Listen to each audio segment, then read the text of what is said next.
রবীন্দ্রনাথ হবেন নিজের রাজ্যে গিয়ে, উত্তরপ্রদেশে সব চলবে না, এই বার্তাই কি দিতে চাইছে যোগী সরকার? হ্যাঁ, যোগী রাজ্য উত্তরপ্রদেশের পাঠ্য বইয়ে এবার বাদ পড়েছে রবীন্দ্রনাথের লেখা। এ নিয়ে তৃণমূলের প্রশ্নের জবাব দিতে ব্যর্থ কেন্দ্র।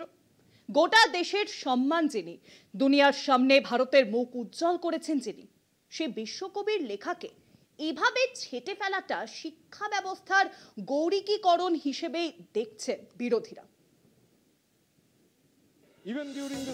উত্তরপ্রদেশে দ্বাদশ শ্রেণীর পাঠ্য বই থেকে কি বাদ দেওয়া হয়েছে কবিগুরু রবীন্দ্রনাথ ঠাকুরের রচনা? তৃণমূলের রাজ্যসভার সাংসদ ঋতব্রত বন্দ্যোপাধ্যায় প্রশ্নে অস্বস্তিতে কেন্দ্র।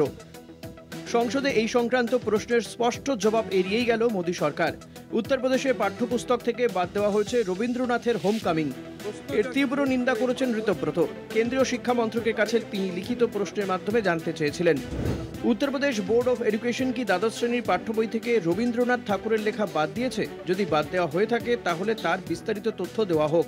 প্রশ্নের লিখিত জবাবে জয়ন্ত জানান, পাঠ্যক্রমে কোনো লেখার অন্তর্ভুক্তি বা কোনো লেখা বাদ দেওয়ার ক্ষেত্রে সংশ্লিষ্ট রাজ্যের শিক্ষা নিয়ামক প্রশাসনিক বোর্ড সিদ্ধান্ত নেয়। রবীন্দ্রনাথকে যোগী আদিত্যনাথরা পাঠ্য বই থেকে মুছে দিতে পারেন। বিজেপি এর আগে ওই দীনানাথ বাত্রার মতো লোকেরা রবীন্দ্রনাথকে বাদ দিতে হবে এই দাবি তুলেছেন।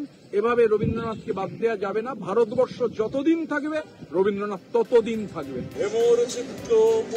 বিরোধীদের অভিযোগ, কেন্দ্রে ক্ষমতায় আসার পর থেকে স্কুল কলেজের পাঠ্যসূচিতে গৈরিকীকরণের চেষ্টা চালাচ্ছে বিজেপি সরকার, আর তা করতে গিয়ে অনেক গুরুত্বপূর্ণ অধ্যায় বেমালুম বাদ দিয়ে দেওয়া হচ্ছে। ফলে ছাত্রছাত্রীদের শিক্ষা এক প্রকার অসম্পূর্ণ থাকার আশঙ্কা তৈরি হচ্ছে। কলকাতা টিভি।